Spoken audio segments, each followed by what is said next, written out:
ओम शांति 24 नवंबर 2020। आज की मुरली में वरदान से अगर स्टार्ट किया जाए, बिकॉज़ अल्टीमेटली बाबा की पूरे ज्ञान का जो बेसिक फाउंडेशन है वो आज के वरदान के ऊपर पूरा डिपेंड करता है। बाबा ने आज हमें विश्व परिवर्तक भव वरदान की जगह स्व परिवर्तक भव का वरदान दिया। बाबा ने बड़े अच्छे से एक्सप्लेन किया कि जैसे दुनिया में लोग मैं कई बातों में कहते हैं, है ना। ईगो की वजह से मैं मेरा ये बातें सामने आती हैं। बाबा सेज तुम भी मैं करो, but in terms of transformation. अपने आप को बदलने के लिए मैं कहना, दिस इज़ व्हाट स्व परिवर्तक इज़। जैसे दुनिया में एक्सपेक्टेशन एक बेसिक लेवल पर यही होती है कि जब सामने वाला एडजस्ट करेगा तब हम मोल्ड करेंगे। बाबा कहते हैं तुम खुद को पहले ही मोल्ड करके उसी को रियल गोल्ड कहा जाएगा, the one who can mould themselves instead of expecting someone else to mould. तो बाबा कहते हैं कि कोई भी XYZ परिस्थिति आए, फॉर एग्जाम्पल घर में अगर कोई एक व्यक्ति ज्ञान में चलता है, कोई नहीं चलता है, तो बाबा ने हमेशा के लिए गाइडलाइन ये दी है कि श्रीमत को कॉम्प्रोमाइज़ किए बिना जहाँ भी एडजस्ट करना पड़े वहाँ 20 उंगली का जोर लगाकर, फॉर एग्जाम्पल अगर आर्ग्यूमेंट हो रही है तो यूजुअली एक्सपेक्टेशन होती है कि फ़लाना व्यक्ति इस तरीके से मुझसे बात ना करे। तो बाबा हमेशा कहता है कि इन चीज़ों में पहले तुम खुद को अपॉर्चुनिटी दो कि ऐसी कोई अगर परिस्थिति सामने आती है तो हमारा reaction has to be different. जो हम एक्सपेक्ट करते हैं वो पहले रेडिएट करना है। बाबा का ज्ञान शुरू से यही रहा है। सो स्व परिवर्तक will become ultimately the real विश्व परिवर्तक। अगर आज की मुरली के गाइडलाइन के विषय में सोचें तो बाबा ने एक बड़ी खूबसूरत बात कही। मुरली में कई बार ये बात आई हुई है कि जैसे दुनिया में दुख है, इसीलिए बाबा ने कलयुग को दुख धाम का भी नाम दिया हुआ है। तो दुनिया में दुख में बेसिकली आत्मा अपना टाइम वेस्ट करती है। फॉर एग्जाम्पल बाबा की मुरली के बीच का एक लाइन अगर लें कि संगम युग के लिए स्पेसिफिकली गाइडलाइन भी यही है, संगम युग के बारे में भी यही है कि जैसे कोई भी XYZ परिस्थिति हमारे सामने आई, सिचुएशन आई, तो उसमें चिंतन चलना शुरू होता है। तो बाबा ने मुरली के बीच में कहा कि ज्ञान के अलावा अगर कोई भी बात है ना, तो उसमें मनुष्यों का टाइम वेस्ट होता है। तो सोचने वाला और अपने जहन में रेज करने वाला एक क्वेश्चन ये उठता है कि if I am not reading to Murli, अगर मैं मुरली नहीं पढ़ रही हूँ या मैं मेडिटेशन नहीं कर रही हूँ, नॉर्मल लौकिक का कोई कार्य कर रही हूँ या अपना कोई जिस्मानी कार्य कर रही हूँ, जिस्मानी पढ़ाई पढ़ रहे हैं, प्रोफेशन में हैं, डॉक्टर हैं, इंजीनियर हैं, कोई भी जॉब कर रहे हैं, तो क्या वो भी टाइम वेस्ट है? Question mark. अगर बाबा की मुरली की लाइन ध्यान से देखें तो बाबा ने कहा कि इस ज्ञान के अलावा और किसी भी बात में मनुष्य का टाइम वेस्ट होता है। मना कोई परिस्थिति आई, कोई आर्ग्यूमेंट हुआ, किसी ने कुछ गलत कर दिया, धोखा दे दिया, उन बातों के चिंतन की जगह उस वक्त भी अगर ज्ञान का चिंतन चले, सो दैट इज़ बेनिफिशियल। लेकिन अगर परिस्थिति का चिंतन चलना शुरू हो जाता है तो वो हमारे लिए बेनिफिशियल नहीं है। This is what Baba said. तो दुख में हम लोग अपना टाइम बेसिकली वेस्ट करते हैं। जैसे ज्ञान का चिंतन अल्टीमेटली हमें सुख की रास्ता दिखा देती है, सुख की राह दिखा देती है ना। वैसे ही बातों का चिंतन या भविष्य की चिंता, अतीत का चिंतन हमें दुख का रास्ता दिखा देता है। सो अल्टीमेटली बातों के मनन चिंतन की जगह ज्ञान का मनन चिंतन, विजडम का, समझ का, how to exactly deal with the life is going to benefit us मोर।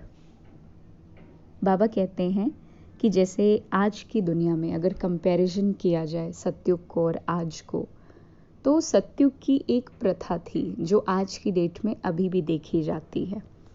सतयुग में स्वयंवर होता था definitely, and India is one country जहाँ पर ज्वेलरीज का बहुत ज़्यादा ट्रेंड है, इवन इन वेडिंग्स।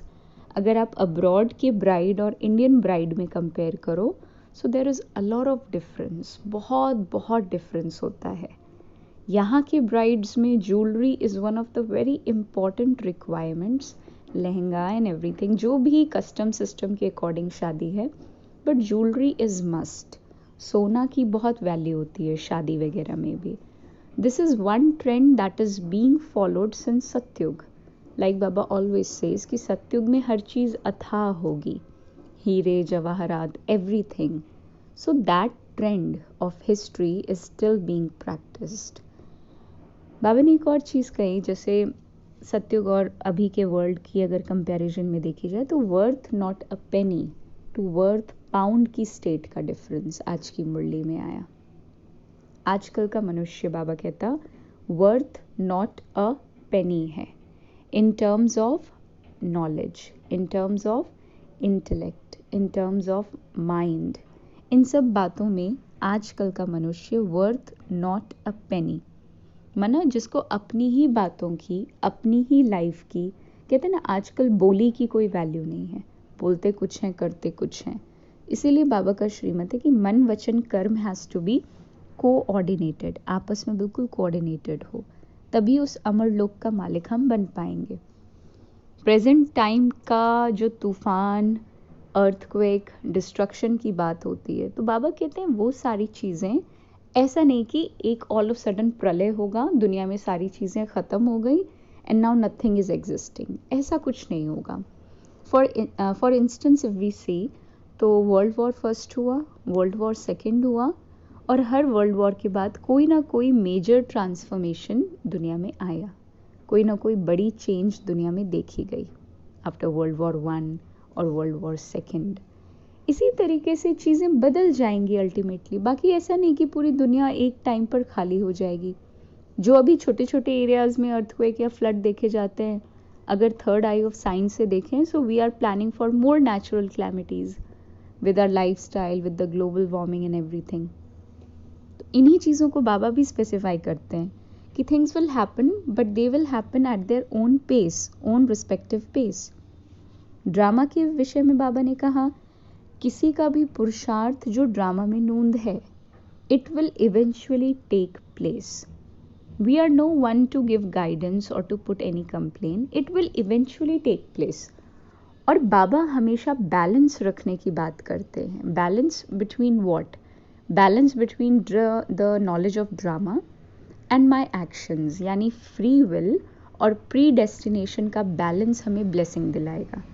अगर हम केवल फ्री विल में विश्वास करेंगे, फॉर एग्जाम्पल, अगर केवल और केवल फ्री विल यानी मैं जो चाहूँ वो कर सकता हूँ, अगर इसको बहुत ज़्यादा अपग्रेड करेंगे, तो जब लाइफ अपनी वास्तविकता दिखाएगी, बिकॉज ड्रामा की स्क्रिप्ट तो रेडी है, तो फिर हम बहुत ज़्यादा धीरे धीरे ग्रीफ में जाने लगेंगे, because the script is decided. If I am planning something and if it is not happening, so it is drama, full stop. और अगर हम केवल ड्रामा पर विश्वास करेंगे कि ड्रामा में नूंद होगा तो हो जाएगा, अपने आप ही हो जाएगा, तो हम कहीं के नहीं रहेंगे, like Baba always says. So there has to be a balance between free will and predestination. Free will और प्री डेस्टिनेशन का बैलेंस हमें वास्तविक ब्लेसिंग दिलाएगा। सो व्हेन बाबा सेज कि ड्रामा में चीज़ें नूंद हैं, तो उसके साथ बाबा एक और बात कहता है कि क्या नूंद है ये तुम्हें पता नहीं है, so you are bound to perform your purusharth. भक्ति मार्ग की करेक्शन अगर देखी जाए तो लाइक किसी किसी को जगत गुरु कह दिया जाता है। बाबा कहते हैं कि कोई जगत गुरु हो ही नहीं सकता, यानी पूरी दुनिया का गुरु। जगत में सब कुछ आ जाता है, ह्यूमन है ना, ह्यूमन बीइंग्स यानी आत्मा, शरीर, प्रकृति, सोलर सिस्टम, वायु, हवा, सब कुछ आ जाती है, एवरीथिंग इज देयर। बाबा कहते हैं पूरे विश्व का गुरु यानी पूरे जगत को सद्गति देने के लिए निराकार परमात्मा की ही आवश्यकता है। And without him it is not at all possible to get this thing done, जिसे बाबा पतित पावन जो भक्ति मार्ग में यादगार के रूप में। भक्ति के करेक्शन के लिए बाबा ने सच्चा सत्यनारायण की कथा है उसकी समझ हमें दी। भक्ति मार्ग में जैसे कि लोग गंगा को, पानी को, धरती को, वायु को, फॉर इंस्टेंस काव को, गाय को भी गोवर्धन पूजा में पूजा लोग कर देते हैं। तो बाबा कहते हैं कि एक्चुअली अल्टीमेटली हुआ क्या, हम जब अपनी दिव्यता खो बैठे, there was this time when we were deities और हम केवल देना जानते थे, जब वो चीज़ हमसे भूलने लग गई, तो जो प्रकृति सेल्फलेसली सबको कुछ ना कुछ दे रही थी, तो उसे हमने अपने आप से ज़्यादा सुपीरियर इवेंचुअली मान लिया, जान लिया, समझ लिया कि हाँ वो हमसे ज़्यादा सुपीरियर है, नो डाउट। और फिर हमने उन्हीं की पूजा शुरू कर दी कि हाँ सूरज तो अनकंडीशनली रोशनी दे रहा है इस पूरे विश्व को, हीट एंड लाइट, है ना, एंटी बैक्टीरियल प्रॉपर्टीज़ भी दे रहा है, पानी भी फ्री में सब कुछ दे रही है, तो वो हमसे बेटर है। And this was the basic reason for elements to get worshipped eventually. तो अव्यभिचारी याद और अव्यभिचारी भक्ति को भी बाबा ने रिलेट किया कि जैसे केवल शिव की पूजा होती थी, ऐसे तुम केवल अब शिव को याद करो। हर तरीके से बाबा समझाते हैं। भक्ति मार्ग में जैसे लोग कह नहीं देते ये मूर्ति बहुत पुरानी है, बाबा कहते हैं कोई भी चीज़ 2500 वर्ष से ज़्यादा पुरानी नहीं हो सकती भक्ति की, क्योंकि भक्ति की स्टैब्लिशमेंट हुए ही 2500 ईयर्स हैं। So this was the gist that Baba had discussed in today's Murli. अगर आज का स्लोगन पर थोड़ा फोकस करें, सो स्लोगन में भी सारी धारणा समाई हुई है। जैसे बाबा ने मुरली के बीच में कहा ना कि सुदामा का जो एक भक्ति का एग्जाम्पल है, मुट्ठी चावल दे करके विश्व की बादशाही, तो बाबा कहते हैं मुट्ठी चावल देना, तो मुट्ठी चावल देना माना क्या? मुट्ठी चावल is basically the significance of the deformities that we have inside. जो भी हमारे अंदर कमी कमजोरी है वो मुट्ठी चावल के ही तो बराबर है, और वो बाबा को अर्पित कर देना। And then what Baba gives in return, we are going to see that. तो इन्हीं चीज़ों के आधार पर आज का स्लोगन भी है कि अपने एलिवेटेड लाइफ के द्वारा बाबा ने जैसे कितने अच्छे से समझाया। कल का अगर फोकस करें थोड़ी देर के लिए, बाबा ने कहा त्याग करो नाम मान शान का, फैसिलिटीज़ का, साधनों का, यही तो तपस्या है।